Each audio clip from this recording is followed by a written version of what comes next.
Hello and welcome back to a new episode of our Worst Weapons run in Ultimate General Civil War. And today we are going to continue the Battle of Gettysburg. Yesterday we have fought around this area and got attacked heavily by the Confederates, but we were able to repel them and to deal heavy casualties. For now, the Confederates are only able to field 22,300 soldiers and 77 artillery pieces, while we have officially 98,400 soldiers and 324 guns.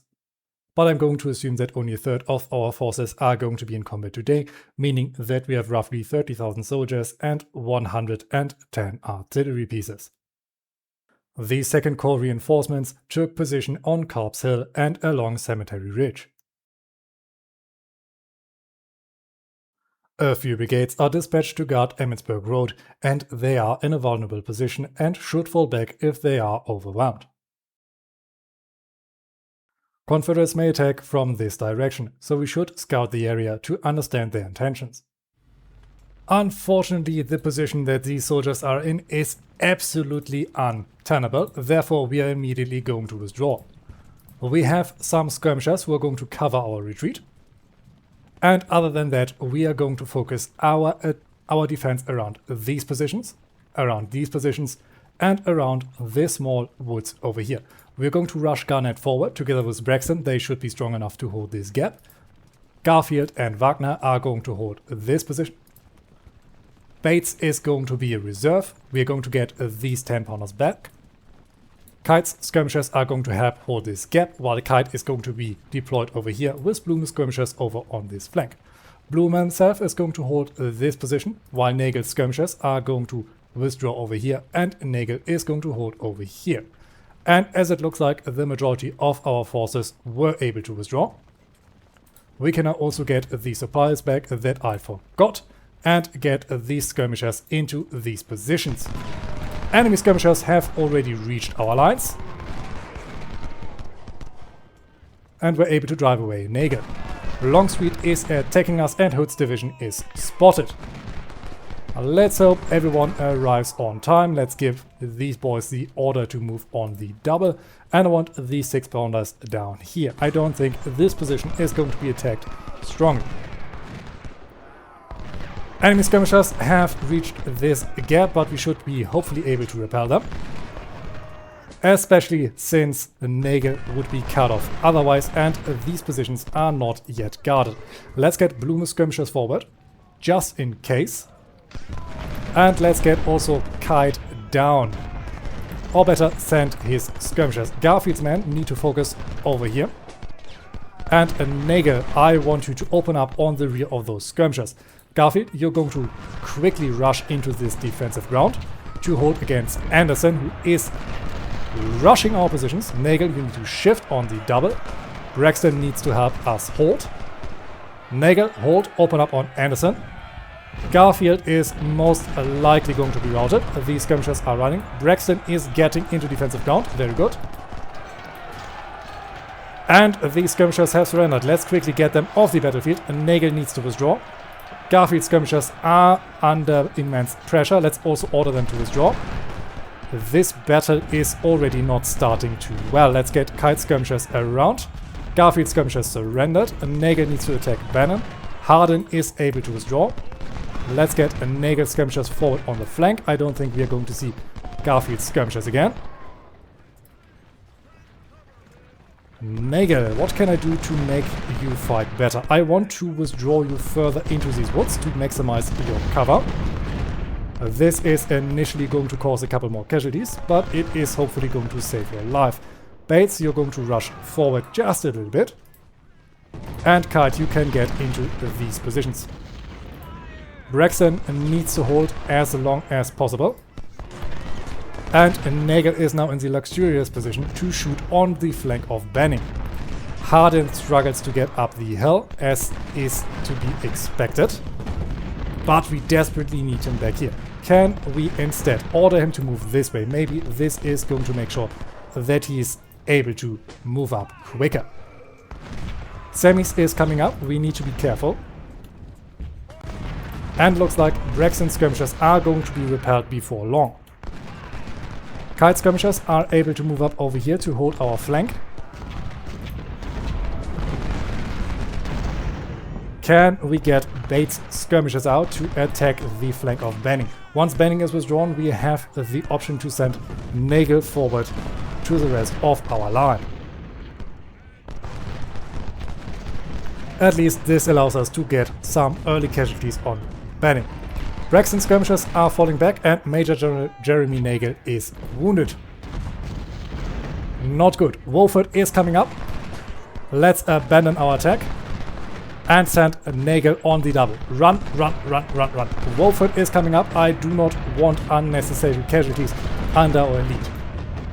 He is getting flanked, but he appears to be able to get away from this position. Let's give Nagel orders to re-establish Hell's line over here. Come on, just keep running, just keep running. Wolford is about to exhaust himself. And after that, you have time to rest. Benning might be able... Oh. Wolford open up on Nagel's flank. Nagel is now wavering. Over here, we are luckily holding. Enemy skirmishers are holding this position. Blume is apparently unable to fire down. Benning is now wavering. At least something. And these forces appear to shift down to this position. This is where I want Nagel to focus his forces. Let's get him over here. After that, we are going to get Blume skirmishers down the hill and Nagel into this defensive ground. Down here, we are finally able to drive away Benning as soon as our soldiers are able to open up again. Our 10-pounders are also doing a good job. Over here we have another battery of 10-pounders that I'm going to withdraw just a little bit to make sure that they are out of rifle range for most enemies. These 6-pounders, I want them to hold their fire. And it looks like Benning is able to re-establish his ranks. Bates needs to hold his ground. These boys also need to hold their ground. Let's order Bates skirmishers to withdraw. Let's also order Nagel skirmishers to withdraw. Braxton skirmishers, I'm going to deploy them over here. And hopefully Benning is willing to move up in this very convenient kill zone. We can see that multiple enemy units are pushing up over here. I'm very sure that Kershaw is not going to be attacking alone. But so far, not much is happening. Cable is moving up. These skirmishers are taking on defensive ground. Let's hope our line under Blume is able to repel them. Even though so far they're only taking casualties, maybe it is better for them to fire in a line. And I think we also need to get our skirmishers out once more. Kite is unable to hit them. Maybe the rest of our skirmishers can make this work. Blume's casualties are now massively rising. But at least they are able to deal some casualties over this way.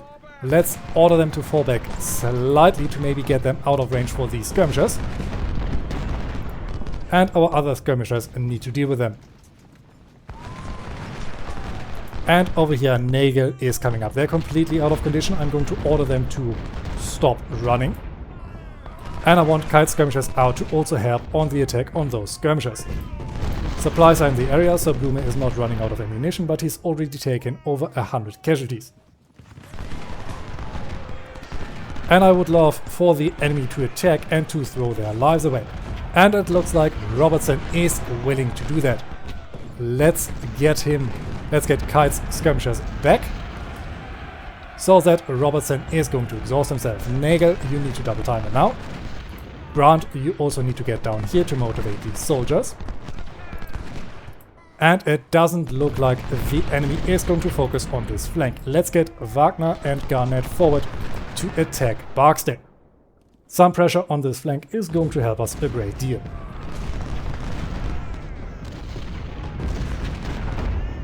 And these entrenched skirmishers are an absolute pain. They are almost unable to get hit. We have only dealt 32 casualties, but have lost over 132 soldiers already. The enemy forces that were willing to push have withdrawn, or at least are not visible anymore. That it is at least something, and we have Benning over here exposing his flank. Can we quickly get... I'm unwilling to get Bates forward. He is most likely going to be repelled by Cable and the other units in the area. Let's also order Garnett to reattach. This attack is unable to get through. Let's just hope Blume is not going to be defeated. Can we get Blume to focus on these skirmishers so that our stronger fire on this one group is hopefully going to alleviate some of the pressure? And I'm once more going to get Kite forward. Nagel has almost reached his desired ground. Let's get Blume out of cover so that Nagel can take it. I hope this is not going to make sure that he is getting flanked. Our 10-pounders, I want them to open up on Cable. We can't really hit a lot of enemies at the moment, so this is at least going to do something. And we can send some of Nagel's skirmishers forward. Braxton needs to hold his ground. I'm going to send him back a bit. And this way we are hopefully able to clear up this line. In about 50 minutes, I think the Confederates are going to commit to their attack. Kite skirmishers are able to shoot down the hill. But they are also not going to cause a lot of casualties. Let's hope Nagel is not going to be flanked from this position.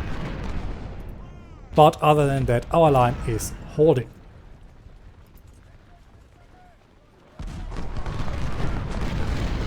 Nagel's skirmishers are getting shelled, and I'm going to speed up time for the moment.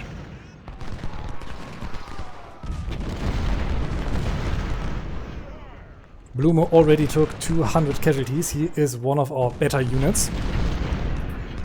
And to lose this many soldiers against entrenched skirmishers is not really desirable.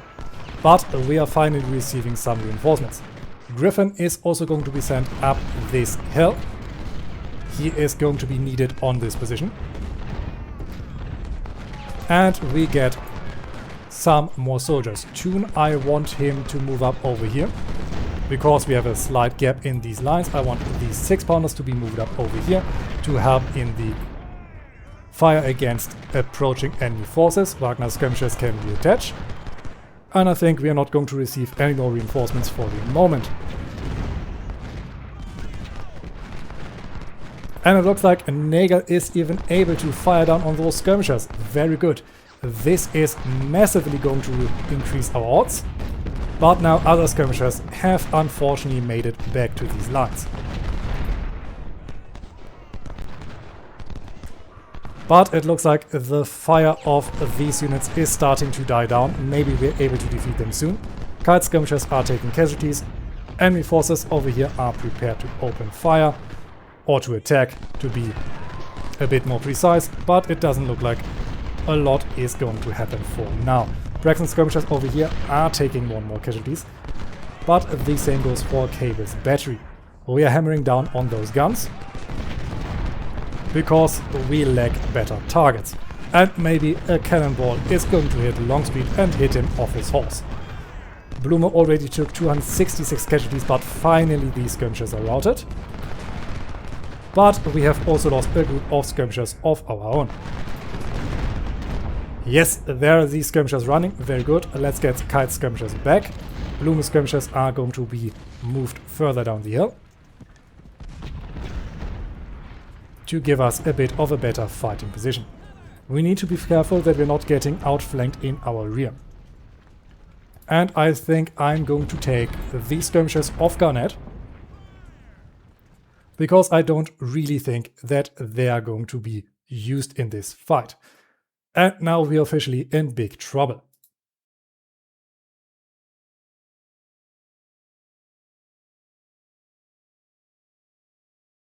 More Confederates are attacking from the woods, and it appears to be Anderson's division. Our main objective remains the same. We must protect all the ridges south of Cemetery Hill, or else the enemy will encircle us, forcing us to withdraw from the battlefield. Well then, where are Garfield's soldiers? I want these 6-pounders to move further over here. Garfield's man, I still want you to take position over here.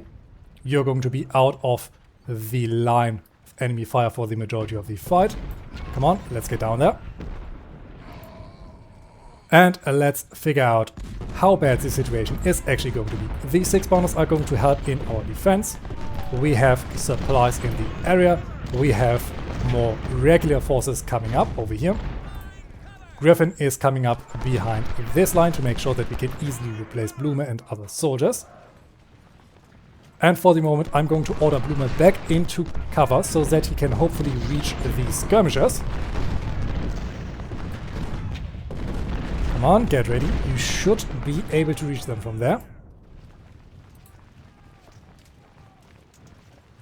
No, it does not appear possible, so let's get you out of cover, deliver a quick hit and then withdraw.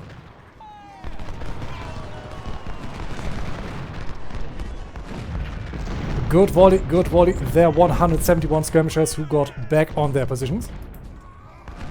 But I hope we are able to deal with them without too much struggle. We are taking heavy casualties. Come on, reload quicker. And it looks like Blume is charging. Not what I want to see, Blume. Not what I want to see. He is dealing a good amount of casualties on the enemy, but Anderson is in the area. Let's quickly get Griffin over here. Blume, you are going to fall back. He's getting up this hill surprisingly quick. Very good. Let's get him reformed behind Griffin. We are receiving some reinforcements consisting of 10-pounder ordnances. I'm going to send those over here. And it doesn't look like we're getting any more reinforcements at the moment. Over here, only skirmishers are attacking us so far, meaning that I'm not going to allow these 6-pounders to open fire. And over here we are holding back the enemy quite well. These 10-pounders are still shelling Cable's units. And Griffin is about to open up on those skirmishers. Nagel is also able to open up. So far no one has attacked us from the south. And Garnett is almost in the area to make sure that nobody can outflank us. So far everything is looking good. We have Benning over here. He has taken quite a lot of casualties and we should have an easy time defeating him. Let's get Bates' skirmishers forward. John, I am also going to get you forward only slightly though, to help in case that an enemy tries to break through. Bates' skirmishers are hopefully opening up the flank of Benning. And these skirmishers are soon going to be destroyed completely. These 6-pounders are also going to open up on these skirmishers, making sure that they can't break us. And it looks like the attack that wanted to happen over here has not materialized. Maybe because we caused so many casualties in the first day of fighting. Supplies are coming up. Maybe we are even going to get a couple hits on those by accident. Bates skirmishers are taking a few casualties. But Benning is down to 750 soldiers. We have Barksdale coming up, but he is not going to be able to defeat any of our brigades. So far I am happy how this situation develops. Enemy artillery is a problem. They are shelling our skirmishers though, meaning that they're not going to cause massive casualties. These skirmishers were unfortunately routed, but Benning is wavering. And the majority of our forces have not taken casualties. Therefore, I'm quite happy with the result. These 10-pounders are setting up, and I also want them to open up on these artillery pieces, because the rest of the enemy is not a major threat. We can see that Barksdale is falling back, meaning that Wagner does not have to pursue. Hold your ground. And supplies are able to reach all of our artillery pieces. Nagel's skirmishers might be destroyed soon. Where is his main force? Ah yes, down here. I'm going to send Nagel's skirmishers back, and I'm going to send out skirmishers from Griffin to help in the defense of this flank, so that Nagel's skirmishers can reattach. And until the Confederates decide to actually push, there is nothing going to drive us away from these positions. We now have 18 o'clock, and in about 2 hours the daylight is going to run out. And it appears we are going to receive more reinforcements because I saw the blue line shift quite consistently. Ah yes, our final reinforcements are arriving, and in a good number too. Can we get those boys forward on this flank? It appears like it. Kite, I do not want to use you. You are massively understrength. Let's get everyone over here through these openings. These artillery pieces are going to set up in this gap if they're able to reach it. And these boys can push up over here and further to our north respectfully. These 6-pounders I am going to allow to shoot again, and I'm going to divert them further to the south. And if possible, we are going to counterattack the enemy. These skirmishers are trying to push. They got absolutely annihilated by multiple of our brigades. Cable's battery is down to 158 soldiers. And so far the Confederates were not willing to push.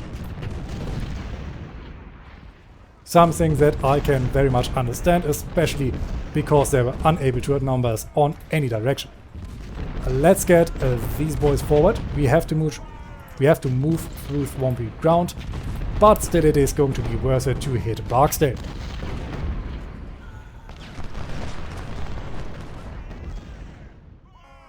Down here our force is going to mess up for the counterattack.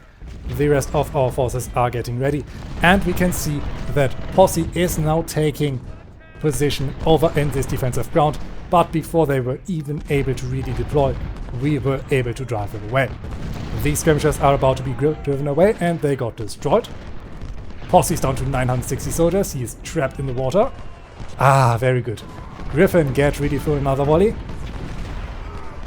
Wonderful. And down here we can set up our lines. We can see that Barksdale has already run away. Let's get these boys back into defensive ground and instead move up with these soldiers. We have Hexamer, Seymour and Revere. No, we have Revere, Hexamer, Price in reserve. That's what I wanted to say. They're going to move up behind the boys. Cable's battery is almost destroyed thanks to our counter battery fire. And I think they have been the proper target for our artillery, because none of the enemy brigades were actually able or willing to really contest us.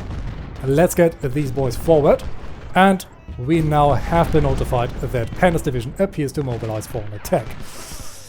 Yeah, this is of course quite unfortunate, because I just wanted to mobilize for an attack of our own.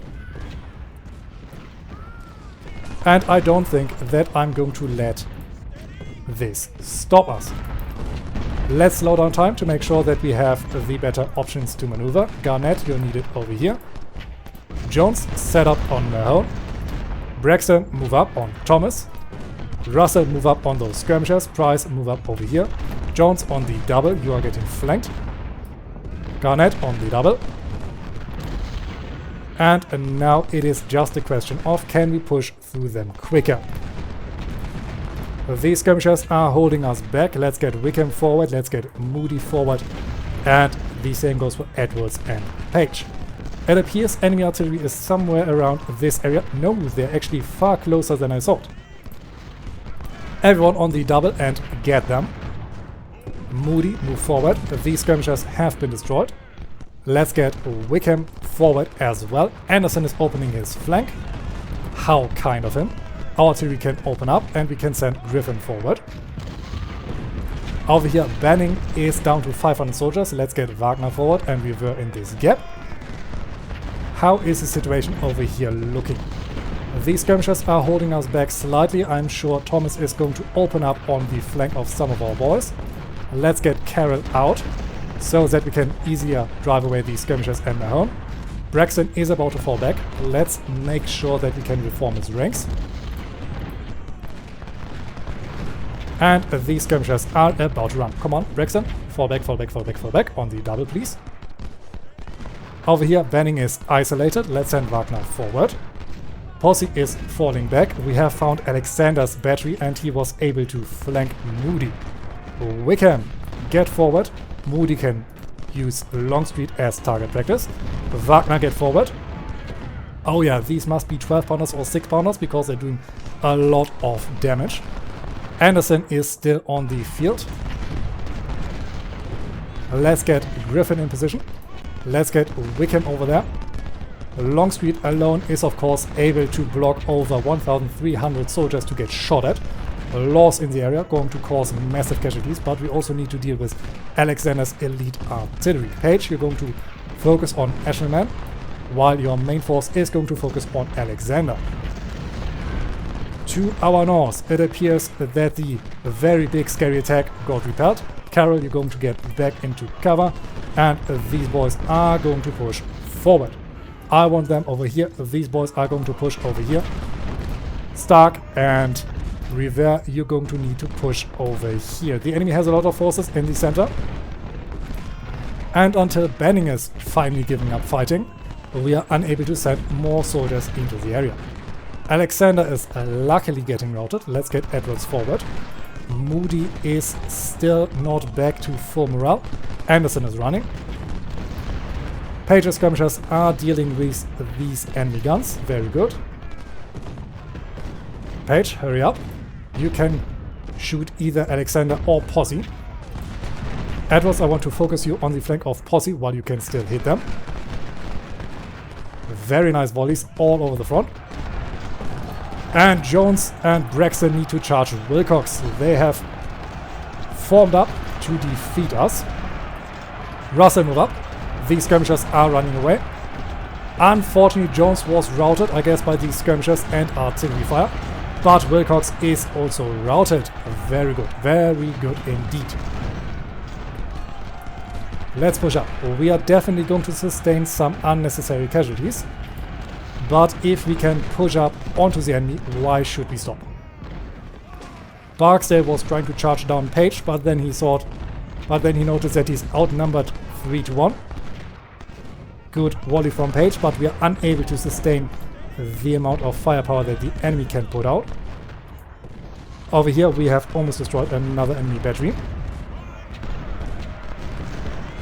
And Braxton has also been repelled. Jones and Braxton are running away. The rest of our forces are still looking relatively good. Hexamer, you need to move up over here, and you need to do that on the double.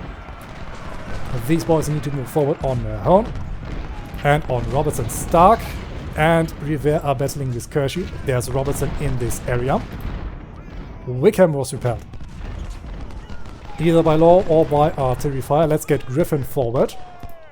Barksdale is almost destroyed. Moody is coming up. Page, I need to send you further down so that you're not getting outflanked by Posse. And Canfield needs to shift his lines, otherwise he is going to be outflanked by Robertson. Brigadier General Ruben Canfield was wounded. As expected, Robertson unleashed on his flank. Stark, open up. Over here we have Jones artillery in the area, and it appears they are the only force. Let's get Price skirmishers forward to soak up some of the damage, and let's get the rest forward to attack. To our south, it is amazing that Barksdale is still holding.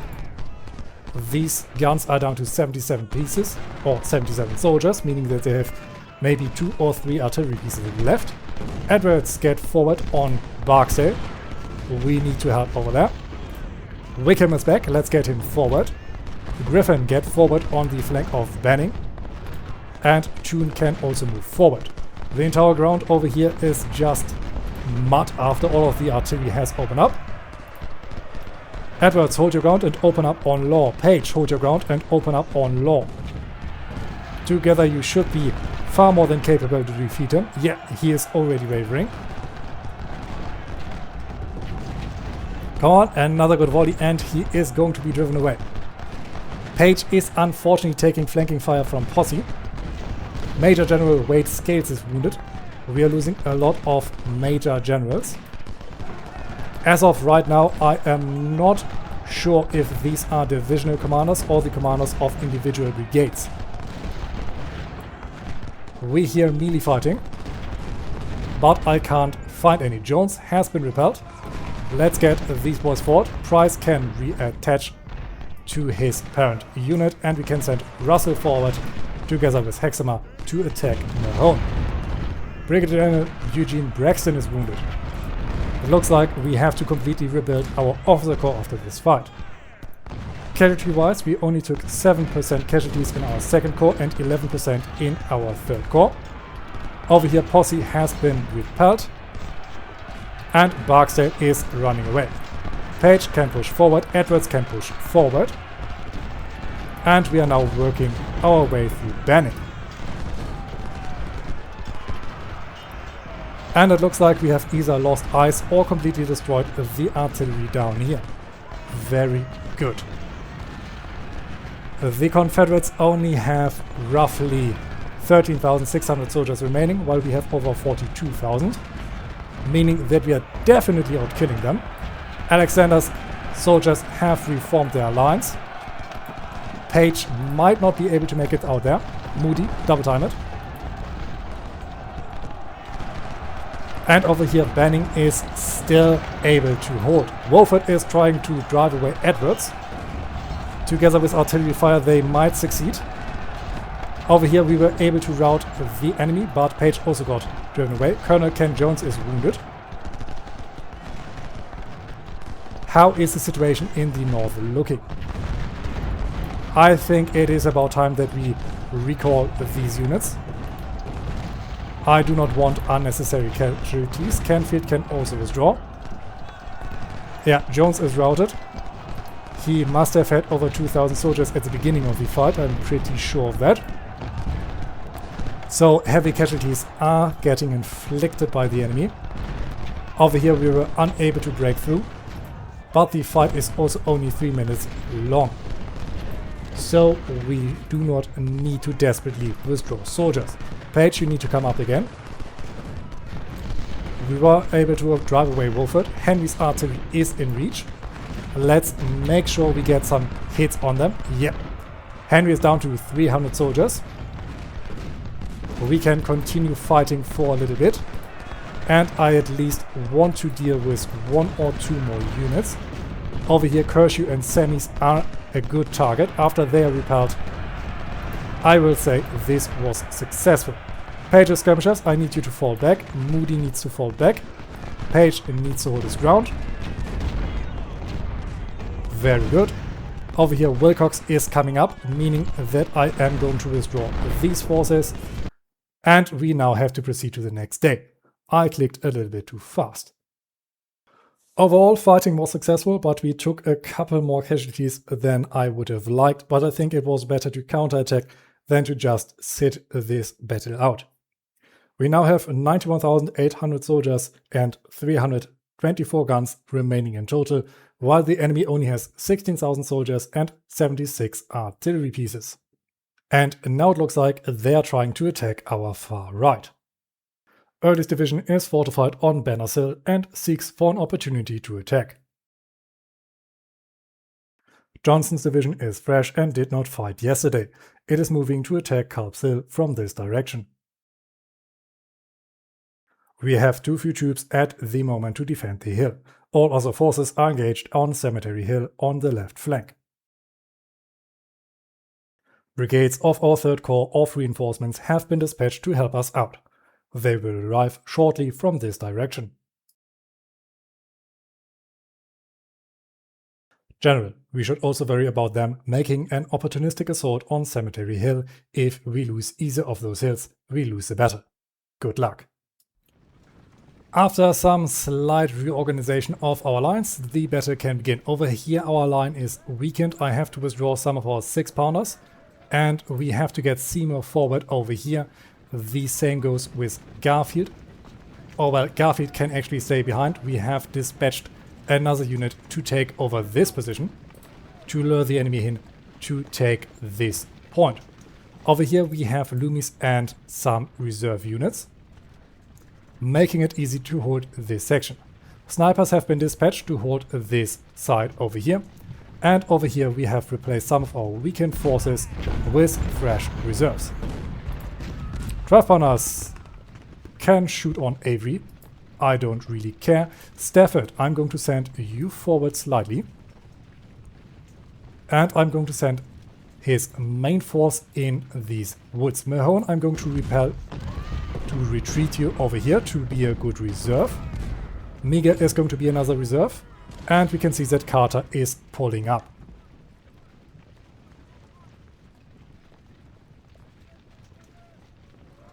Well, in this case, I guess that Mahone would be a good unit to hold over here. I'm not going to send anyone in these defenses because they could easily be flanked from multiple directions. Gibson needs to get down here. And we have received reinforcements that are getting flanked at the moment. These skirmishers, although, shouldn't be that much of a problem. Jones is trying to withdraw. We can get Kelly in cover, we can get Brewster a little bit back. And I want these 12 howitzers also to move back slightly so that Myget can take their position to help out in the defense. Enemy skirmishers might be tempted to get our supplies. Let's get Edwards forward. And I think we should be relatively safe. Our 10-pounders are battling these 10-pounders. Or 20-pounders, we don't exactly know what they are. The 6-pounders, I want them to move over here. And I think I can move up time soon. Stafford's skirmishers are going to make sure that we have an eye on the enemy. These skirmishers are getting repelled. Let's get our sharps forward. And I want these units to prepare behind our main line as a reserve. These 6-pounders and 10-pounders, I also want to focus them over here. These 10-pounders, I want them over there. These supplies need to get down. And the rest of our forces can move up on the enemy. Let's get reverse skirmishers out to scout out where the enemy actually is. And Webb's supplies can also go into our center. Or better, they can follow these forces.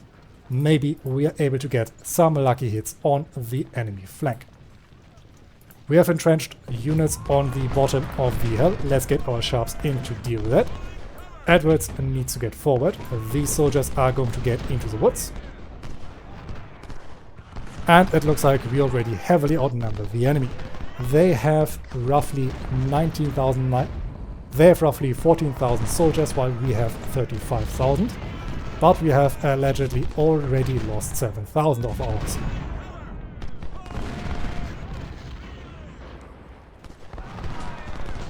For now, I'm going to speed up time and I'm going to wonder if the Confederate attack is actually going to happen. We have skirmishers over here, we need to get our sharps on them. Very good, they are routed and now Williams is isolated, he is wavering. Edwards made it onto this little island. And we can send River forward. We can see that Walker is trying to push. And we can see that Ewell is good target practice for all snipers. Skirmishers have reappeared and are now taking damage. Wicking is coming up. Very good. Williams is running away. River, move forward. Hexamer, move forward. River skirmishers scout out where the enemy is. We can see some movement on our left flank. It is just some supplies. Our artillery is dealing with Carter. And I'm willing to send Garfield's and Seymour's skirmishers out for a little scouting mission. Maybe they're even able to deal with Carter. You can see that Doles has entrenched in the city. But I'm not going to worry about it. Walker is now trying to contest us. And he is going to learn that this is not a good idea. 79 skirmishers are trying to hold us back. Let's get these boys forward. We are slowed down by the terrain severely. But we should have an easy time dealing with them. Over there is Stuart with 1,600 soldiers. Reverse skirmishers are not going to hold forever. But Hexamer is now in the area and therefore these skirmishers can withdraw. Fitzgoose Lee's cavalry spotted guarding the Confederate flank. Ah yes, over there in this area.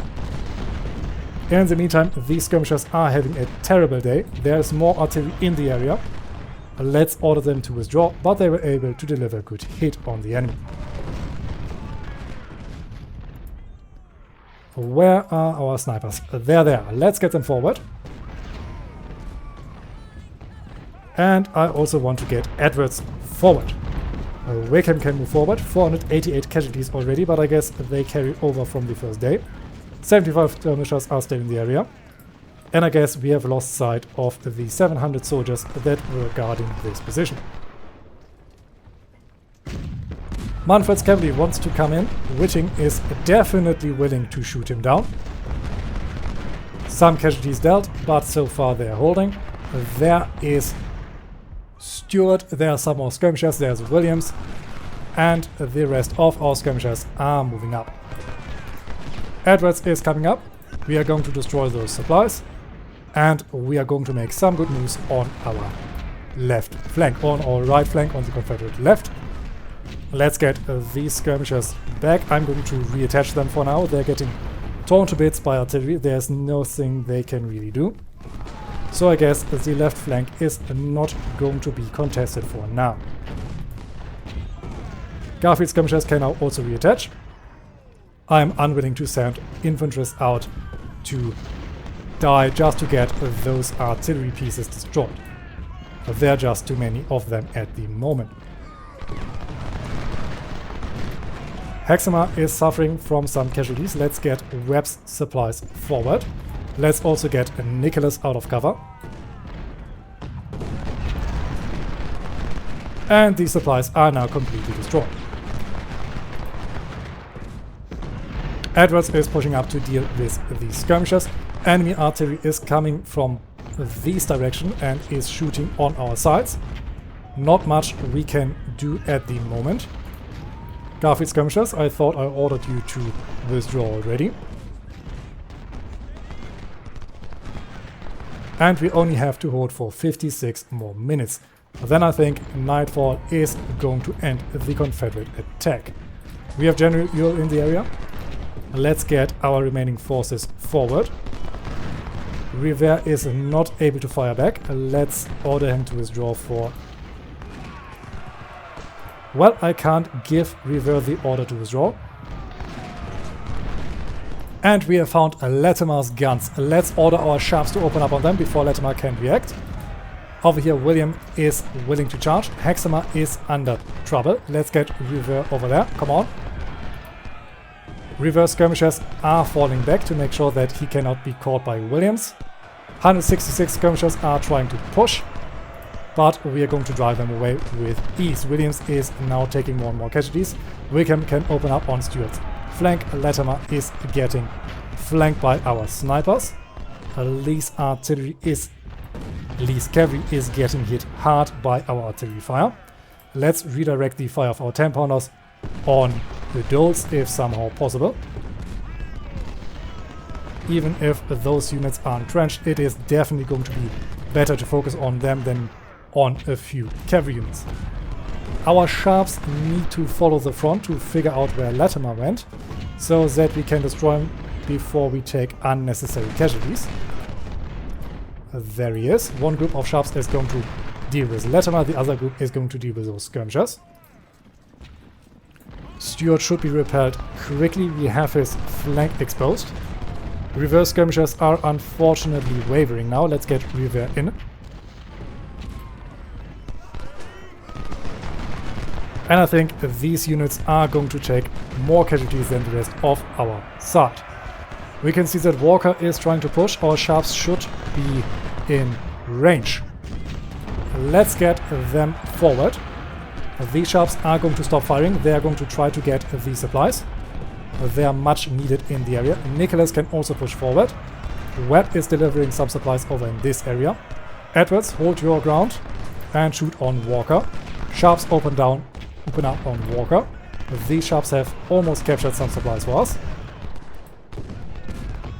But I guess these supplies are getting away. They are a bit quicker because of the water. The Lee's cavalry is almost completely destroyed. A waste of ammunition, but I mean, better on them than on nothing. Hexamer is still fighting. He has taken a fair bit of casualties. Reverse skirmishers need to help against Williams. And there's Munford's cavalry trying to get our sharps. Let's get our sharps away. Nicholas, open up. Come on. I know you can do it. Wonderful volley, wonderful volley. Let's get Nicholas forward just to guard our sharps. And we have destroyed Lee's cavalry. We have some weakened enemy forces over here, but I'm unwilling to push them. Nicholas is unable to shoot on Munford because of the supplies in the area. Come on, now open up. A very good volley, very good volley. There is this cavalry destroyed. Sharps move forward so that Jones cannot attack us. And I wonder if we should abandon this attack. We are not really accomplishing much. And we are beginning to bleed more and more soldiers. Maybe reverse skirmishers are able to drive away Williams.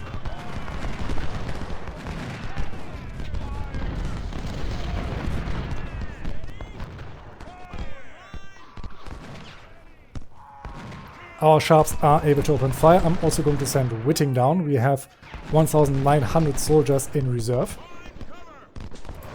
These 10-pounder ordnances, I want them closer to bombard Avery while we can.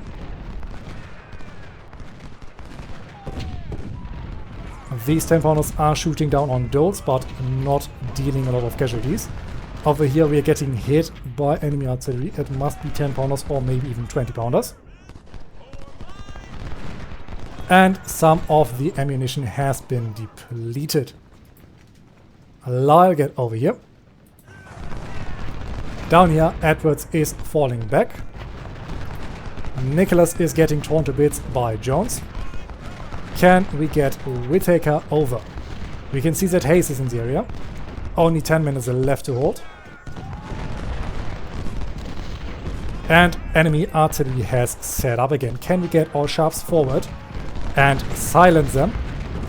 Nicholas is falling back. Whittaker is luckily able to push, giving us some breathing room. I hope our sharps are not getting caught in the water. Whittaker, I need you to push forward and to maybe charge into the flank of Jones.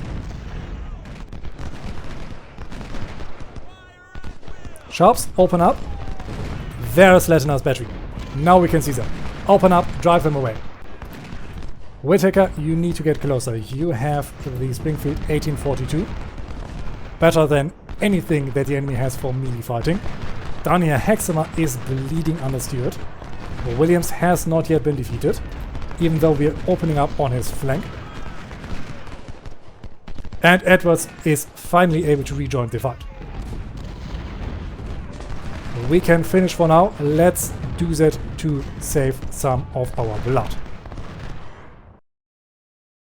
Okay, the next day of fighting has begun. We are now informed that the Confederates only have 8,800 soldiers left and 22 artillery pieces, while we have over 89,800 soldiers and 323 guns. And we are even able to get our last reinforcements in. This corps has not been reinforced in the preparation of this battle. I'm still going to bring them on the field, but I try to keep them out of fighting. But they have a lot of cavalry that might be very valuable in this engagement. General, Carp's Hill is going to receive another attack this morning. We must hold the hill at all costs or else we will lose the battle. Okay. Well, let the enemy come. They start immediately hammering down on our lines. Edwards has taken a fair bit of casualties. Still, I think I can't withdraw him at the moment. I want Hexamer to push forward though. I'm also going to get Page out of cover so that he can shoot down on the enemy. Seymour is going to take over his cover. And we have multiple soldiers holding over here. I do not know if the battlefield is going to expand in this direction. I don't think so. But still, I'm going to leave them on their current position. Page, double time it. Hexamer, double time it. Down here we are battling with some skirmishers. And these 10-pounders can shoot on Daniel as he's exposed in the water. We have Latina's artillery down there. Good thing that we have tried to weaken them last night. These 6-pounders are also able to open up. Let's hope Edwards can hold. Hexma is pushing up. And Seymour is taking cover. Seymour has the Lorentz. Hexma is down to 100. Is down to 1,000 soldiers. I am going to withdraw him. A bit unnecessary that I send them out, but I think it's better to save their blood. These skirmishers are taking some casualties. I'm going to get reverse skirmishers on them as well. I don't think Rivera can hit these skirmishers from this position. And we should slowly see the Confederate lines disintegrating. Seymour on the double. Reverse skirmishers are able to open up. Very nice.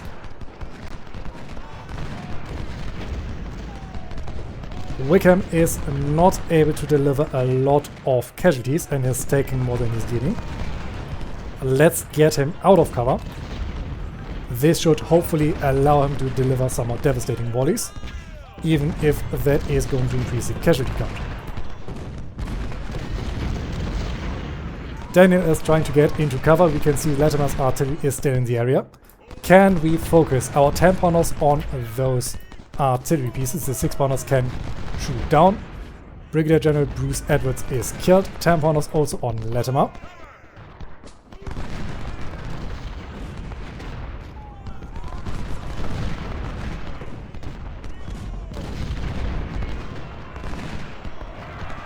And Williams is willing to charge. Let's get Megida forward. Let's get Gibson out of the way. Let's get Lyle out of the way so that Megida can support. 6-pounders open up on Williams. Down here, Page open up on Stewart. Seymour should be strong enough to hold. And Rivera might even be able to open fire from their current location. Very good. These skirmishers are still a problem. And with the support of multiple brigades, Stewart has been repelled. Walker is there with 600 soldiers. William is down to 700. Let's get Page on that flank. Seymour is hunting down the enemy. Oh yeah, Williams is not going to come up. Oh no, they are taking heavy casualties. Very good. Seymour, set up your lines again. Come on, move forward. The 6-pounders are also opening up on him. Very nice volley. Very nice volley. Latimer is taking more and more casualties. Pleasanton, open up on Jones if you can. Edwards, open up on Daniel's entrenched forces. And Stewart is withdrawing for the moment. Seymour, open up on Walker. Page needs to open up on Daniel. Down here, more skirmishers are reinforcing the enemy line. Wickham's morale is beginning to break. I'm going to order Wickham. I can't order Wickham to withdraw. He is now wavering. He's going to take a bunch more casualties. Can we get those 10-pounders to open up on there? And our reserves are arriving. They are coming from this direction. They have our sharps. They have General Sherman. This is very good. We have some Cook and Brothers. We have more forces. Very good. I want our sharps, skirmishers, to attack those skirmishers once they have reached this position. MacArthur, Nagel, I want them to move up over here. Our Cook and Brothers are going to deploy behind the enemy.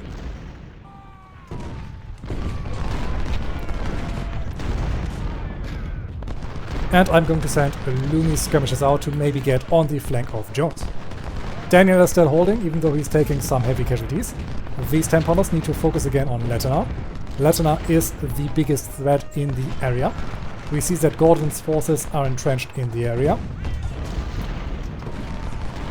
And our 6-pounders can focus down on Jones. Sharps, push up on those entrenched snipers. Come on. Good volley, no casualties caused, but this is all going to change in due time. Let's get these Cook and Brothers over on the flank. And where is the unit that previously withdrew? I can't find them. There he is. Wickham has withdrawn onto the flank of the enemy. Lieutenant Colonel Jeremy Allen is wounded. Seymour has destroyed almost 2,000 enemy forces. Edwards has taken almost 900 casualties, almost 1,000 to be exact. And a Loomis skirmishers has made it on the flank of the enemy. We can see that a massive concentration of force is in that area. Skirmishers are coming up. We need to send a Loomis forward to deal with them.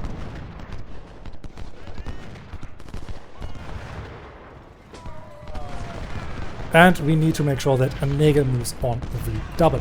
MacArthur only has 799 soldiers. We need to be careful that these men do not break. Reverse skirmishers need to push up. Cook and Brothers are rushing in. And I want them to charge. Come on, why didn't you unload your volleys? Well, I hope it is not going to matter, as you're just going to deal with some skirmishers. Nagel needs to push up. Our Sharps skirmishers were unfortunately defeated. And Nagel, you're going to charge down these entrenched enemies. MacArthur, push forward. And we can push forward as well. We should see these skirmishers disintegrating, but our Cook and Brothers are also taking some casualties. These skirmishers are now getting routed. Very good. Maybe we're even able to capitulate a unit of them. And with that, I'm going to send River forward.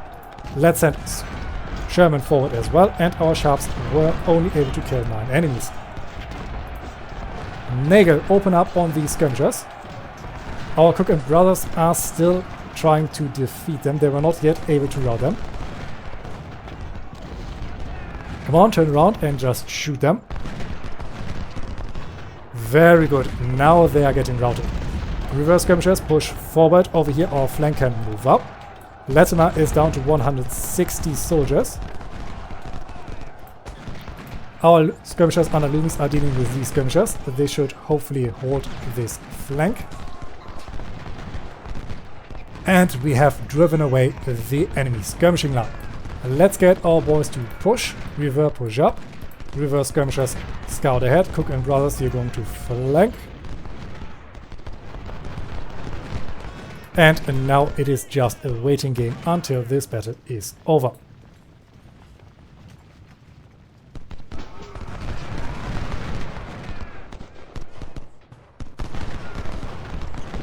The 6-pounders, I want them to focus on Williams.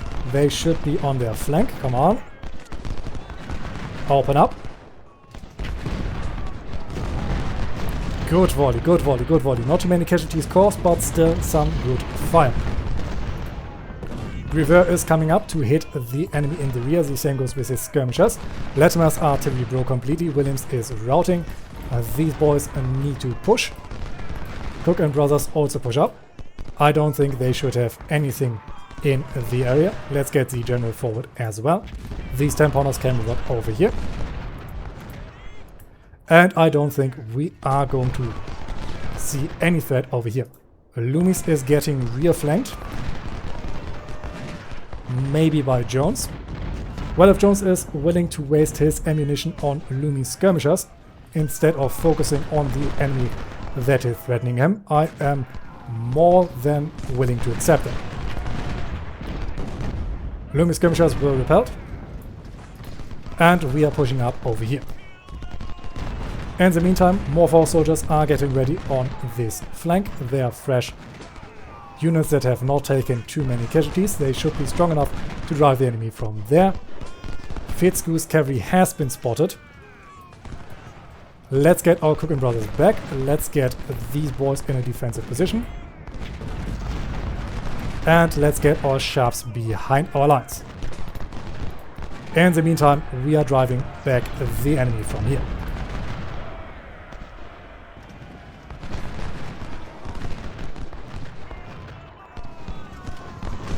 Only some skirmishers are still on our side of the river. And maybe we are able to rout them before they're able to cross. They're routed, they're still not yet destroyed. More skirmishers are trying to push. Let's get our 6-pounders on these 95 men to make sure that they are never going to come back. Let's get Page forward over here. Seymour forward over here. River can rest behind our lines. And his skirmishers can move up over here. We do not know where the enemy is in this direction. But it is hardly going to matter. I want these 3 brigades to move up over here. But of course I want Penrose to take the lead and not this useless maneuvering that they wanted to do over there. Can we get some 10-pounders forward to support the attack? Loomis skirmishers can reattach. These 6-pounders can also get forward. And over here we can get forward as well. We still have some skirmishers that are holding us back. And it is going to take some time until we have completely defeated them. Let's also get Pleasanton out of cover. And over here I'm unwilling to push because I do not know how many skirmishers and cavalrymen the enemy has on our flanks. Over here Gordon's flank should be exposed. We should be able to deal with them relatively easily. Loomis, get up there. Come on boys, get ready. These skirmishers are about to break. We have Jones and Walker who are trying to extend the enemy's flank. Not much they are going to be able to do though. These 6-pounders are opening up. I want Moody further down here. And I'm also going to send some supplies down. Do we have anything that we can still send up? These 10-pounders, even though I don't know if they're going to make it in time. We were able to drive away Gordon. Loomis needs to deal with Avery so that we can send Penrose and Garfield over to deal with Hayes. Penrose needs to deal with these skirmishers. The same goes with Page. Gibson is in the area. Instead of the supplies that I wanted to send, I misclicked. Let's get more of our artillery forward. And deal with the enemy for good. Seymour's taking casualties. Let's get Page on Daniel. Hayes is now in cover, meaning that his flank is going to be exposed and allows us to withdraw Penrose out of the water. Okay, Hayes is now withdrawing. We can push forward. Penrose, you're going to attack Jones. Over here, Loomis needs to deal with Avery. Avery's in the water. This should make it easier for us. Garfield needs to push up. These skirmishers over here are breaking. Moody can push forward. Penrose can focus on Daniel. Page is focusing on Daniel. This is looking good. Let's now also send our remaining forces forward to deal with the enemy cavalry. Sherman can move forward. 40 minutes until the Confederate attack has officially failed. And we are going to send Garfield and Penrose through the enemy artillery line. This way we are hopefully able to fire and maneuver and get through them. We hear a charge. And I'm now scared that enemy cavalry is going to appear out of nowhere, destroying our push. Let's get Seymour and Revere forward. There's Drake. Drake is unable to deliver his attack. He is withdrawing already. Very good. Jones' artillery is withdrawing. Let's get these boys forward. Avery has either been broken or has been routed. Penrose also open up on the enemy. We are able to flank them. Seymour got flanked himself. Page, move forward. Reverse skirmishers, you can move up. River, you need to hold. And a Nagel, I need you on that flank. MacArthur, Wickham, Sharps and the Cook and Brothers needs to cover a good amount of ground to make sure the enemy cavalry can't get behind us. 10-pounders, move up again. 6-pounders, move up. These 10-pounders need to establish themselves over here. Garfield, open up on these skirmishers. And over here we need to deal with Gordon. 32 minutes remaining. Let's make sure we make the Confederates bleed. Seymour is still running. And unfortunately we have run out of fresh forces. There's Drake. We are able to pin him. And let's get these Sharps and the Cook and Brothers around. And we have just destroyed another group of skirmishers. Williams is running away. Stewart is running away. Let's get our boys over the river. Some of our units have taken heavy casualties, but the fight still is going on. 6-pounders can now get over the river, and we can see this entire line crumbling. Moody, double time it so that you can repel Jones. Reverse skirmishers, I'm going to get you over there. Nagel, I'm not going to order you to attack. Daniel is willing to charge. Well, we're going to see what comes of that. Jones has been repelled. Wonderful. Pleasanton, move forward. Reverse skirmishers, I think you can reattach. And reverse main force can move forward.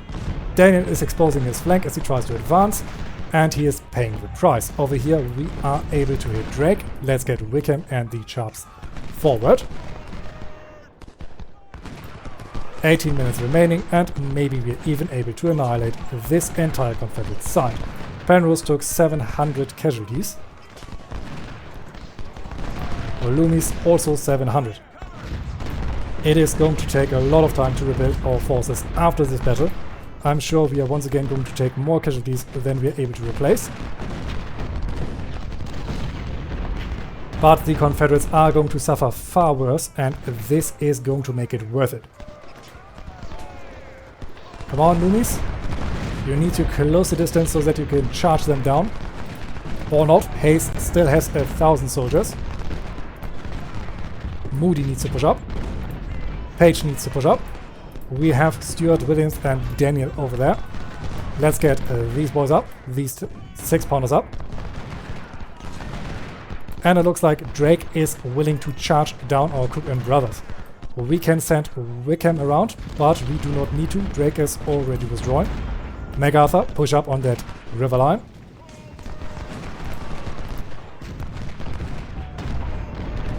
Gordon is down to 200 soldiers. Hopefully we are able to destroy him before the timer runs out. Garfield, push up. Jones is down to 460 and dropping. He is now also falling back. Moody, move forward. Page, move forward. River, move forward. Pleasanton is going to be reserve. Nagel, move up. MacArthur, move up. We can see more Confederate lines breaking. Over here I want our soldiers to focus on Drake as long as he's weak. He might be able to break our Cook and Brothers though. They only have 93 remaining. And our Sharps are apparently unable to open fire even though their complete line is exposed. Come on. Yes! Drake's cavalry is destroyed. And the Confederates are preparing for a last frontal assault. And this time the Confederates are using everything they have left. 19,600 soldiers and 100 artillery pieces against 91,600 soldiers and 321 guns. We have fortified Cemetery Hill so completely that a frontal assault is not expected here. This section of Cemetery Ridge provides significant protection for our soldiers because of the stone wall. The southern section of the ridge is not highly fortified, but the open ground in front of it can be a death trap for the enemy.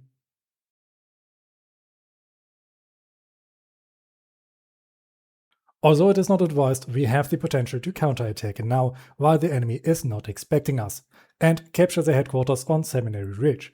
This would be enough to claim victory today. General, it is your choice to decide what's best for our army.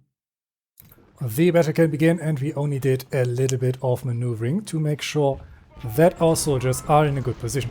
We can see heavy artillery fire opening up over here and over here on our lines. And I'm pretty sure we can hold back anything the enemy has. We do not have to attack the enemy, but I am tempted to do so anyway.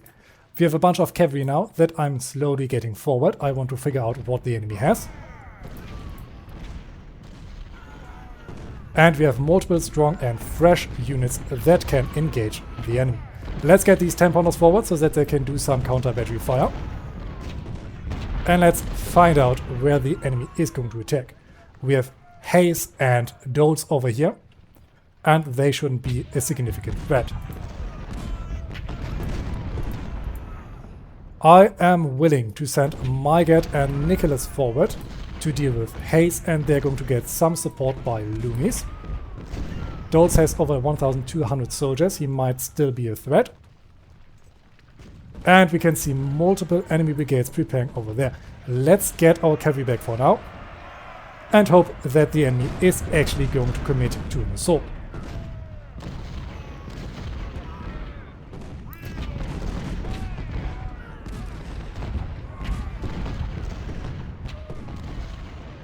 Can our 10-pounders hit a better target right? Might be in range soon. Down here Wagner is getting shelled. We are opening up on lanes. Artillery, I want to focus fire on Macintosh. We might be able to destroy him first. Down here these artillery pieces unfortunately need to focus on Alexander. And these 10-pounders, I'm going to force them to move further to the north. I do not really assume that the enemy is going to attack down here. If they do, we should have more than enough forces to deal with them. And we now can see some of their artillery withdrawing. Over here we were able to force Hayes out of his cover, allowing us to slam down on their flank. Very nice volley under Loomis. Loomis is also taking fire.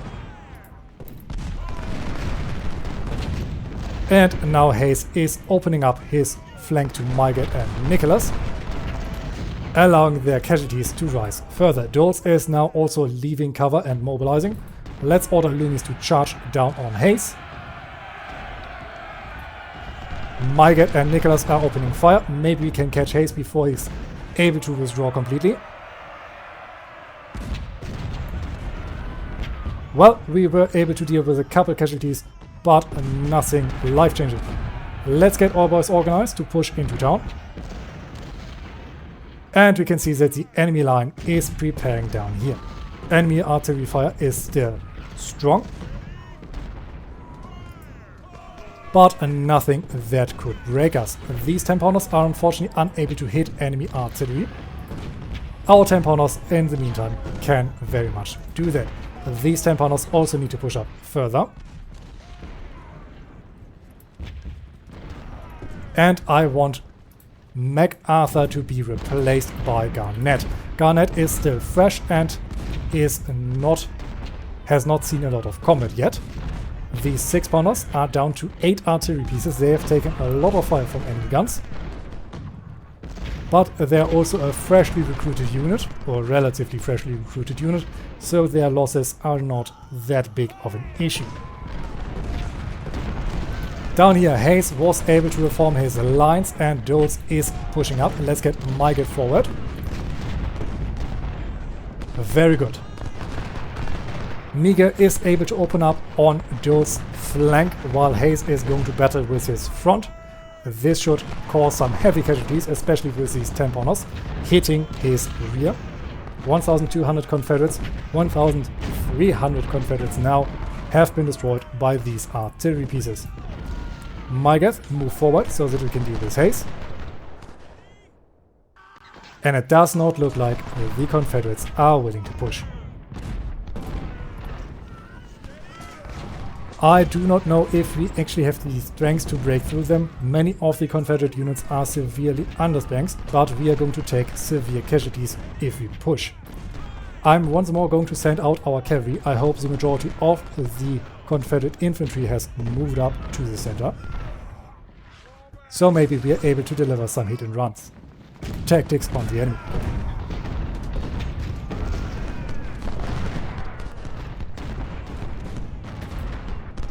Mygat has fired his rounds. Now he is able to charge on Hayes. Hayes' morale seems to be crumbling. He is not firing back as determined as before. And we can see Pettigrew marching up to our northern flank.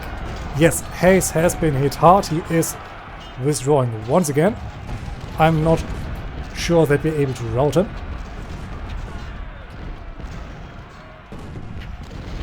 But I'm also not sure that the enemy is actually willing to commit to anything at the moment. Let's get our cavalry over here, get this vantage point and find out what actually is going on. Our 10-pounders can focus on Macintosh's guns if possible. Well, these are not able to. They can deal with Deering. Deering is trying to annihilate our forces. Semis is trying to push, and it looks like finally the Able is willing to do something. Let's keep our cavalry nice and hidden and hope we can slaughter all of them. Mygat has almost reached Hayes again. The rest of our forces are still pushing up. Mygat is exhausted, but Hayes is still routing. Dodds is coming up though.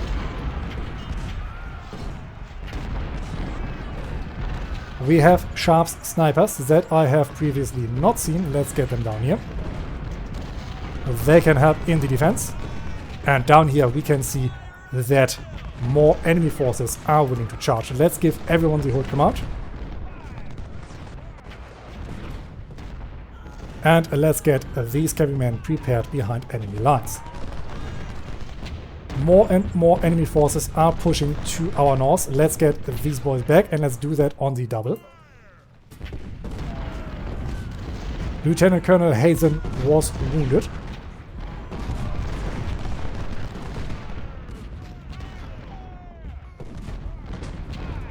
And we should now see multiple enemy brigades dropping if they actually are so foolish to push.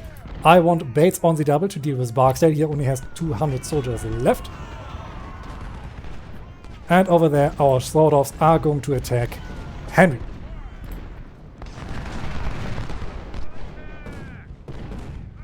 Good volley from Bates. And now the 6-pounders are going to prepare, and then Bates should be withdrawn. Enemy forces are now pulling back from the north as we ourselves are pulling back. Let's get Mygat over here, and Nicholas and Loomis can get on our defensive lines. And Bates has been destroyed. How is our cavalry doing? We were able to reach enemy lines. We are pushing forward, come on, one more attack and we can fall back again.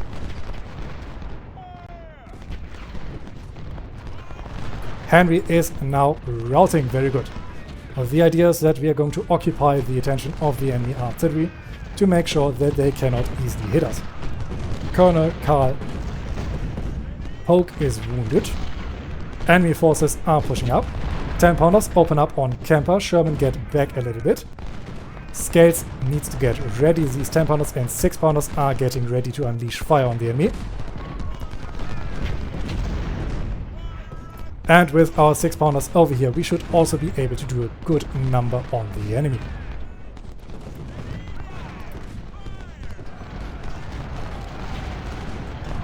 We hear some melee fighting, I guess from Kemper or maybe from our north. These Sharps can move out just a little bit further to deal with Dodds. Mygat also needs to get out there again to help our flank. These 6-pounders are down to 7 guns. And we have almost destroyed Henry's artillery, meaning that the majority of the enemy guns are not going to focus on our center. And as nothing seems to be over here, we are going to get our boys forward to attack. The same goes with Kite and Blume. Carroll and Scales are going to be remaining as a rear guard. And to our north, we are able to hold quite well. Sharps open up on Dodds.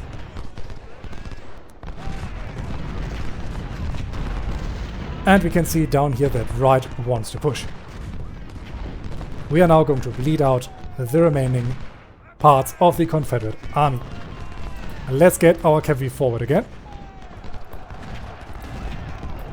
Bates, you can get on the flank of Wolford. The other forces need to double time it to get on those artillery pieces. And over here we are driving back the enemy nice and consistently. Niga is taking more and more casualties, but I do not really have strong forces in the area to replace him with. 10-pounders are opening up on Dodds. This should be enough. And it looks like the Confederate resistance is soon going to break down. Sharps are able to attack Henry again. Alexander is focusing not on our infantry. That is also very good. Griffin and Toon, you need to get ready. Now our cavalry needs to withdraw for a moment, so Alexander's fire is not going to cause this many casualties. Very good. Deering's numbers are dropping. Soon this artillery battery should fall back, allowing us to push stronger in the center. And if the enemy is so foolish to attack over here, they're going to be shot down from multiple directions. Exactly what I want to see.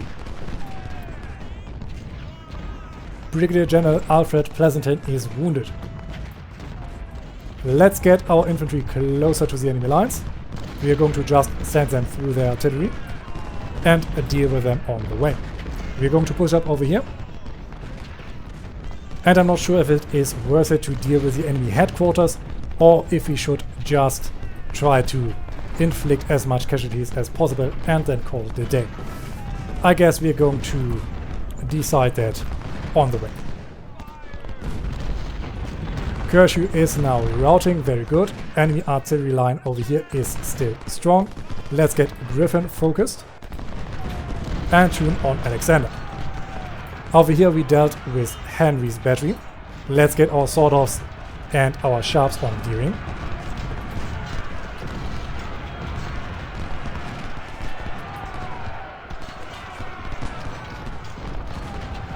Very good, very good. We are able to deal a good amount of fire on the enemy.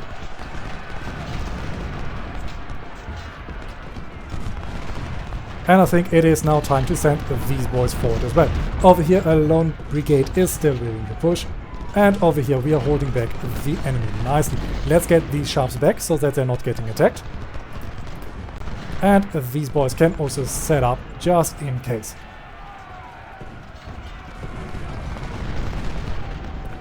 Deering's artillery is withdrawing. Alexander's artillery might be destroyed on their retreat. Very good. Let's get Blumer forward. The same goes with Bates and Kite. And these two strong regiments, brigades, are now going to crash down on the enemy lines. Wilcox is still willing to fight and Wilcox is going to die. Alexander's brigade has been annihilated just as anticipated. And our cavalry is now going to deal with Deering.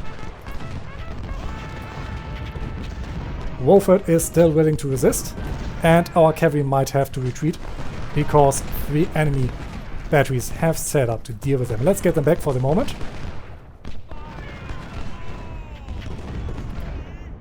And over here we are moving up on semis.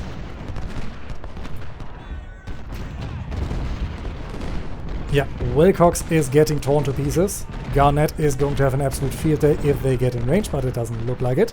Let's get him out of cover. Over here enemy attacks are going to begin to die down. Almost 100 casualties amongst our sharps and over 1,900 enemies destroyed. Very good. Maybe we can get them over 2,000 killed Confederates today. That would definitely feel very good. We need to move Toon forward, we need to move Griffin forward so that we can broaden our front and deal with semis. Over here Scales needs to move on Garnett. And we are once more able to hit enemy artillery. Our sword-offs and sharps are going to deal with this battery while these sword-offs are going to attack Lane. And we can see that the Confederates are moving back to their headquarters.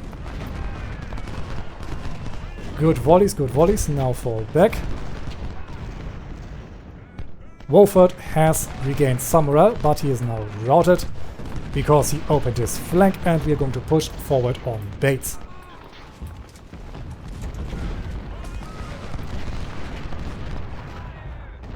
Kite can move up over here.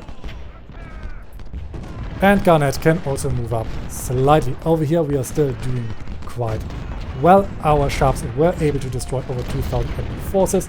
Let's get these guys on the double and on the flank of the enemy. And now Lane needs to deal with those artillery pieces. Let's get the cavalry forward. Let's get Griffin forward and Bates forward. Blumer should hopefully still be able to fire on the flank of Garnett. And with that we should have Lane routed in no time.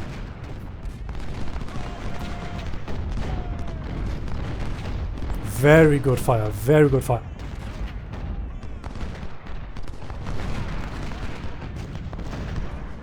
Our cavalry is doing an amazing job, and now they need to withdraw.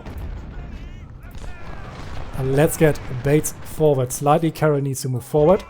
Scales needs to move forward over there. Kite needs to move forward over there. And we can see that Kershaw is willing to charge his soldiers over the entire battlefield. But it is not going to change anything. We still have some artillery in our rear that we can move forward. We have supplies that we can move forward. Grant also get up here.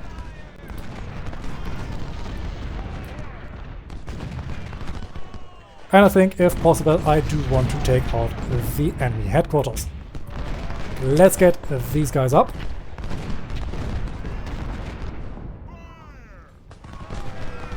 And let's try to get our cavalry in the enemy rear again.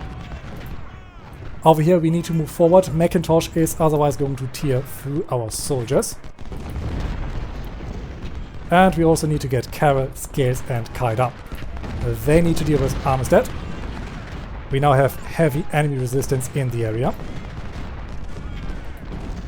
Kemper is withdrawing. We might have... Nope, he is not withdrawing anymore. We need to get our cavalry back for the moment.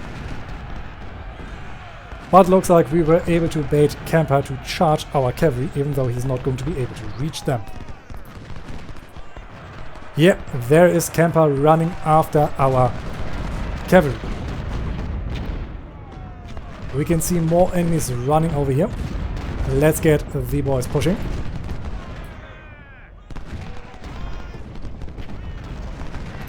And over here Semis wants to charge. Griffin, open up on his flank. Bates, do not open your own. And I want to deliver an attack on Jones. Kemper might be able to hit us. The same goes with Mahoney, who is coming up in the area. Yeah, good thing we saw that just in time. Enemy artillery has focused on our cavalry. Let's get them out of the line of fire. Lane is in range. Griffin, move forward. In fact, Griffin, move on our flank. Blumer otherwise might get flanked. These men over here are taking some casualties, but we are holding back the enemy.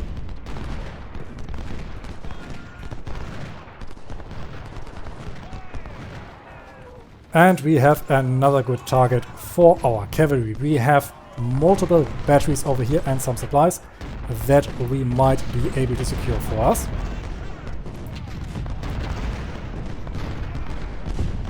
Mahone is in the area, we need to be careful. But we're just going to deliver an initial fire and then we're going to fall back. Oh, our swords got hit hard. Good volley though. We are going to fall back. Brigadier General Jesse Toon got wounded. Bellumi is getting flanked by Kemper. Griffin, get ready to open fire. Lane is about to fall back. Bates needs to shift slightly so that Carroll gets in the fight. Scales is wavering. 12 minutes left.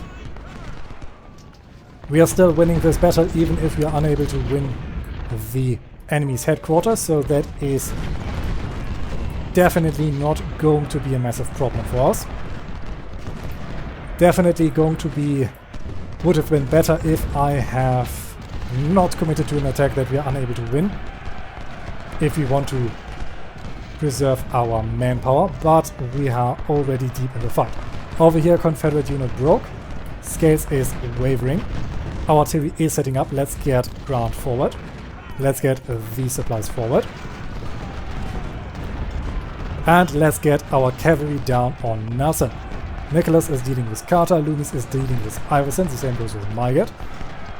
There's Doles. I do not know where Kemper went. And we can see multiple Confederates running. Blume needs to move forward on semis. Toon is battling it out with Kershaw. And Griffin is dealing with Kemper. There he is. But this should also mean that Nelson's battery is without protection. So let's get everyone forward before the enemy can reinforce and before Nelson is able to tear through our cavalry.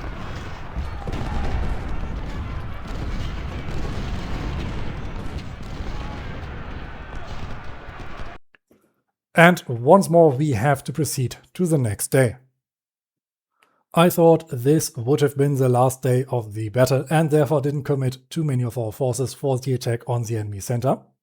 And now we have to fight again. The Confederates only have 15,300 soldiers left and 49 artillery pieces, while we still have over 87,100 soldiers and 317 guns. We have taken roughly 13,000 casualties already. Let's hope we can limit our casualties from now on. We have clearly defeated the army of Northern Virginia after repulsing the attack on our left, right and center of our formation.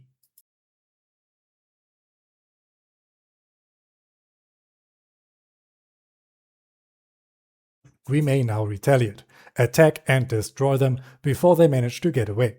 Capturing their headquarters on Seminary Ridge is our key objective.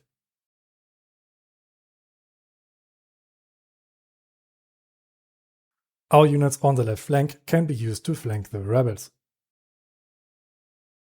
If we attack from this direction, we can expect a lighter resistance. General, the battle is already won. Maybe we can let the rebels depart from the battlefield without risking more of our soldiers' lives. You may end the battle at any time today, sir. Good luck. And yes, we have absolutely officially won already. We can finish right now. But if you're given such an opportunity to deal with the enemy, I think it would be fun to play this one out. We can see multiple enemy forces are withdrawing and moving away. We have Anderson's strong unit over here. And our strongest units are apparently these four. I want to move them forward. And over here I want these units, who are apparently completely fresh, to move forward as well. We have our Rebot farmers and Carroll, the same goes with Garnett in the area. They can also move up. The rest of our forces are already quite depleted and I would like not to use them. Our Sharps, the same with Garfield and Mygat, can attack the enemy north to deal with Doles in the city.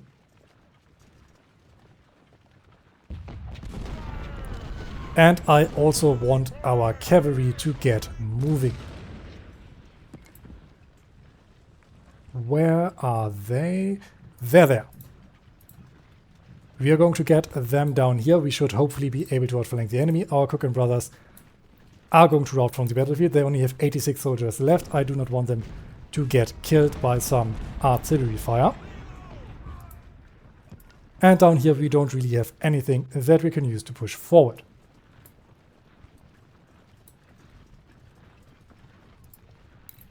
And for the moment I'm going to speed up time until we can actually call the battle to begin. Bragg and Bidwell, your skirmishers are going to rush ahead to deal with Lane's artillery. Over here these soldiers are ordered to attack Doles, these Sharps are ordered to attack Doles. And we can see already Lane's artillery is crumbling. Down here we have not yet encountered any enemy resistance. Let's get everyone forward. Oh well, there is some. We have semis over here, we have some more enemies over there. So let's try to use this small gap in the enemy lines for our advance. We do not exactly know what the enemy has left. We know that the artillery they had over here got broken. And we are going to move up over here.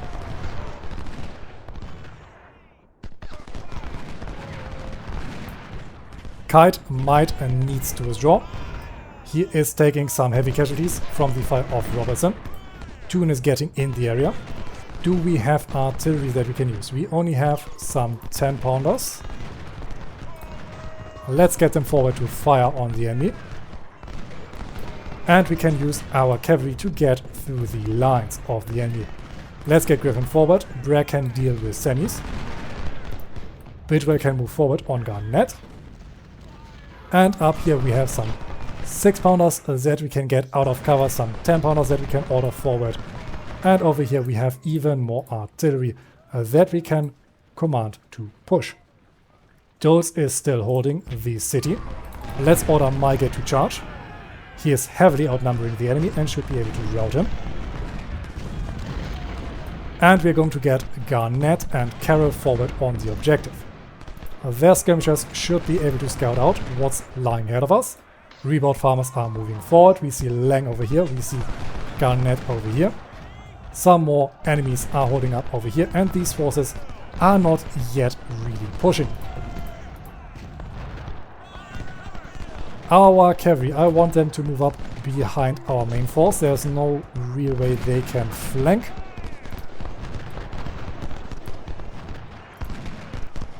And I want these guys to push on Dance, on Lang, and on Lang. These guys charge Garnett. You absolutely outnumber the enemy. You should be able to do so with ease. Griffin needs to move up to make sure that our flanks are protected. I'm not going to focus our attacks on semis. How's the situation over here looking? Enemy got either destroyed or ran away. That's what we want to see. No, we can see them destroying. They have been destroyed. Iverson is behind our lines, making our breakthrough a little bit harder. And we can see Jones' artillery in the area. Mahone is going to be able to open up on our cavalry. Still, I hope it is going to be worth it. Garnett is unable to hit Lance. Is now getting flanked by Wright. Let's order him to charge together with our rebound farmers. Hopefully this is going to secure a breakthrough. No, he is wavering. We have Ramseur over there.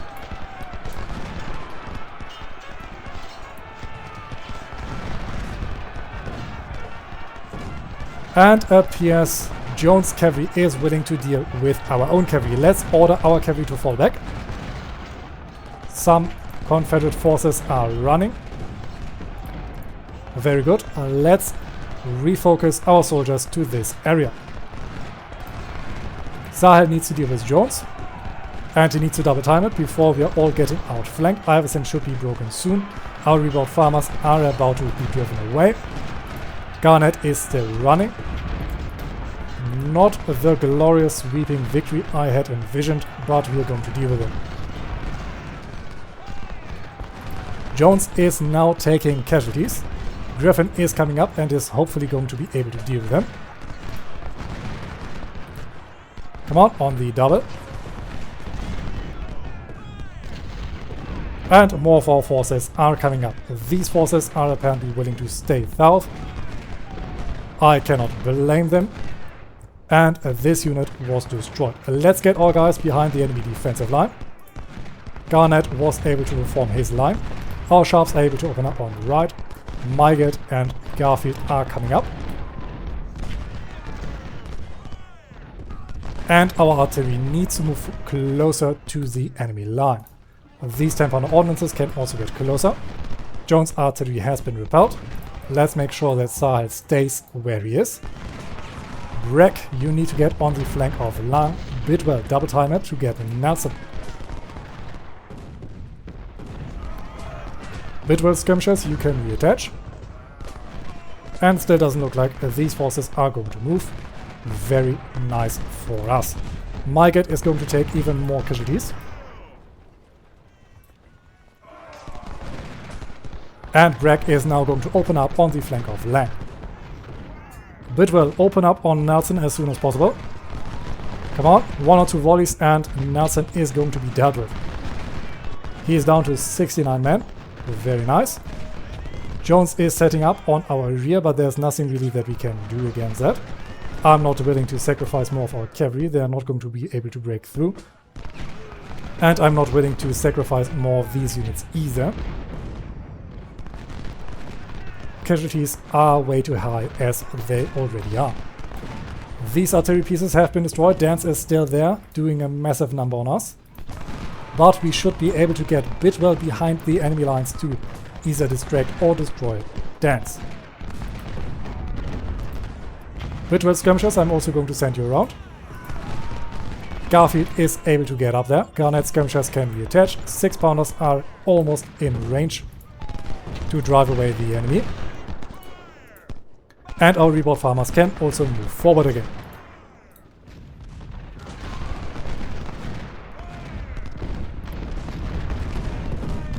Mygat, move up on right.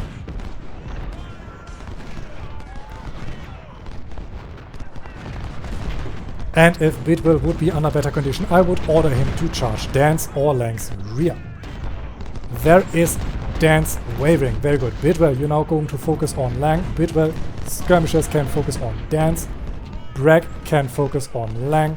And Carroll is under good condition. I'm going to order a frontal assault. Together with the forces in the area, they should be able to break the enemy.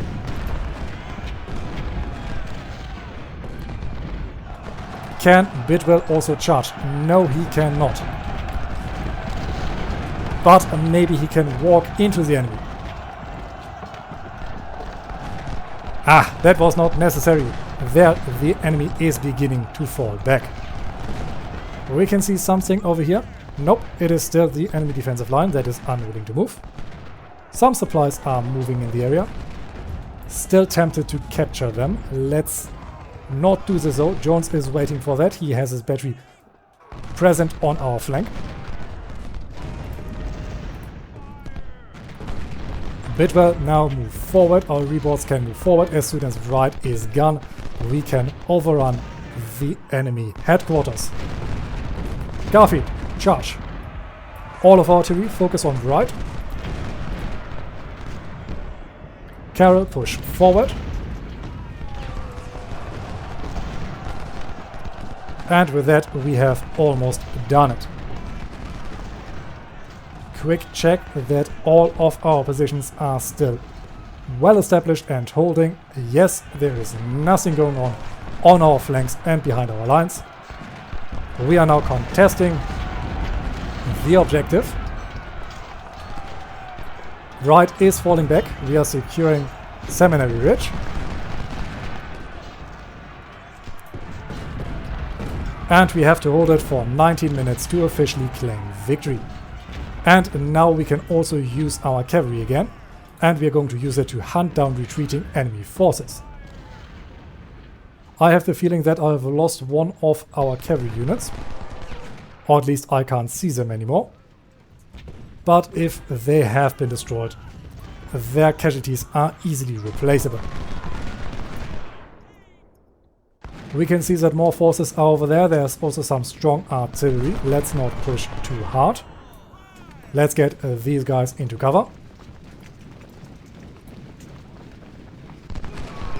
And let's make sure that we destroy Dance's artillery. That is going to be our prize for this battle.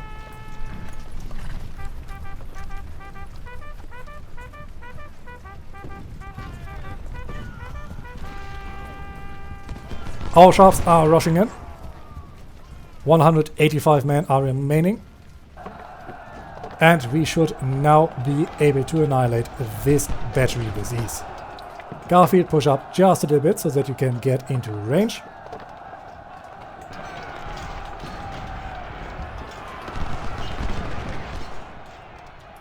And we have to contest this position for 6 more minutes.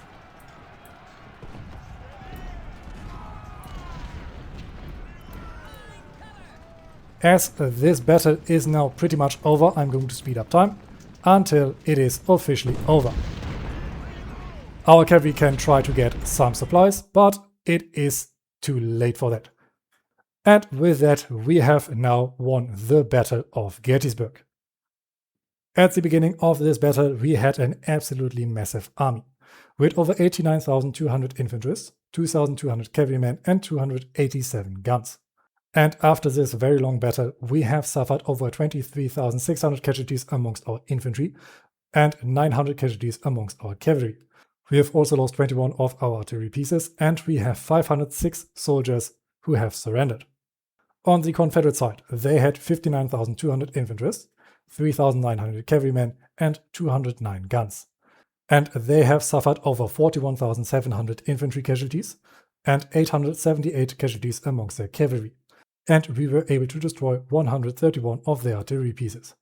Over 126 of their soldiers surrendered.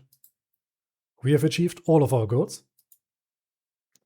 And the best unit on the battlefield was Seamer with over 2,400 kills, followed by our sharp snipers with 2,200 kills, and Penguins with 1,988. An honorable mention are these 10-pounder ordnances, who destroyed over 1,900 enemies. The highest casualties amongst our forces were sustained from Wickham, who lost 998 soldiers, and then comes Edwards with 986 losses. After that comes Nicholas with 934. Amongst our officer corps, we are unfortunately not shown the casualties he sustained in the previous days of fighting, but we can congratulate George McLellan to his promotion to Lieutenant Colonel, and we can celebrate a multitude of promotions amongst our corps. We were also able to capture a massive supply of weapons. Amongst them are over 7,200 Harper's Ferry M1855 and 26 10-pounder Parrots. We've also captured over 404 MJ&G Type 2s and 1,000 Tyler Texas. We got 3 12-pounder Napoleons, 583 Pattern 86 Enfields and 68 Charles Model 1855. Also we got over 250 Remington 1861, 6 10-pounder ordnances, 225 Pattern 1853 Enfields, 3 12-pounder howitzers, and 370 Lorentz. Last but not least, we were able to rescue 5 of our 6-pounder field guns, 148 reboard farmers, and 48 of our Cook and Brothers.